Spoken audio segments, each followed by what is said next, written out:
सुरुवातीला एक नजर टॉप 25 घडामोडींवर। सिंधुदुर्ग जिल्ह्यातल्या बंडखोरांवर भाजप जिल्हाध्यक्ष प्रभाकर सावंत यांची कारवाई। जिल्हा परिषद पंचायत समितीत बंडखोरी केलेल्या 23 जणांचं 6 वर्षांकरता निलंबन। सर्व चित्रपटगृहात 3 दिवस अजित पवारांना श्रद्धांजली अर्पण करावी। चित्रपट सुरू होण्यापूर्वी किंवा शो दरम्यान 2 मिनिटं मौन पाळावं। राष्ट्रवादीच्या चित्रपट आणि सांस्कृतिक विभागाची चित्रपटगृहांना विनंती। मंत्रालयातील अधिकारी आणि कर्मचाऱ्यांकडून उपमुख्यमंत्री अजित पवारांना श्रद्धांजली अर्पण। बारामतीच्या विद्या प्रतिष्ठानच्या मैदानावर अजित पवारांवर अंत्यसंस्कार। पुण्यामधल्या श्रीमंत दगडूशेठ गणपती मंदिर ट्रस्टकडनं दादांना श्रद्धांजली। ज्या ठिकाणी बाप्पा विराजमान होतात त्या ठिकाणी अजितदादांच्या श्रद्धांजलीचे बॅनर।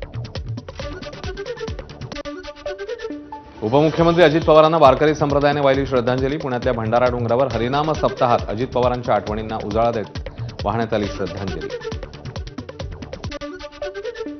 यवतमाळच्या आर्णीतील भारती शाळेसमोर मुलींची छेड काढणाऱ्या 2 टवाळखोरांकडून पोलीस कर्मचाऱ्याला मारहाण।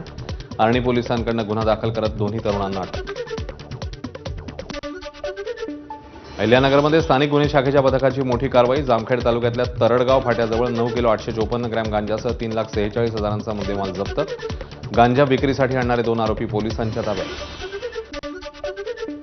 दिल्लीचे उपराज्यपाल व्ही.के. सक्सेना यांची मानहानी प्रकरणात साकेत न्यायालयाकडे निर्दोष मुक्तता।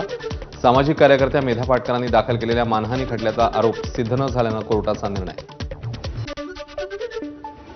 26 जानेवारी प्रजासत्ताक दिनानंतर बीटिंग द रिट्रीट सोहळ्यानं प्रजासत्ताक दिन उत्सवाची सांगता। लष्करी वारशाच्या सामर्थ्याचं दर्शन। राष्ट्रपतींच्या उपस्थितीत पार पडला सोहळा। ब्रिटिश नागरिकांसाठी चीनकडून व्हिसामुक्त प्रवासाची घोषणा। व्यवसाय, नातेवाईकांची भेट किंवा पर्यटनासाठी येणारे नागरिक आता 30 दिवसापर्यंत व्हिसाशिवाय चीनमध्ये राहू शकतील।